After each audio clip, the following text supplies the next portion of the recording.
आधी लगीन कोंढाण्याचं जय भवानी।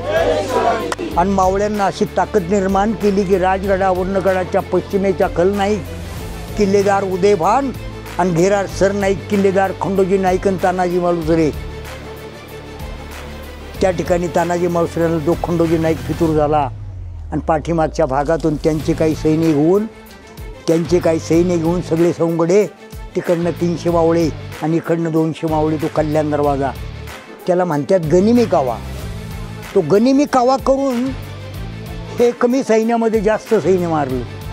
आज 900 सैन्य कापलं तानाजी मालुसऱ्यांनी आणि त्यातच दुर्घटना घडली का दुर्दैवानं तानाजी मालुसऱ्यांच्या पलीकडेच ढाल तुटली, पलीकडेच हात तुटला। सपसप 80 वार केले होते। इजा आहेत त्या आपल्या शिल्पावरती आहेत जे छत्र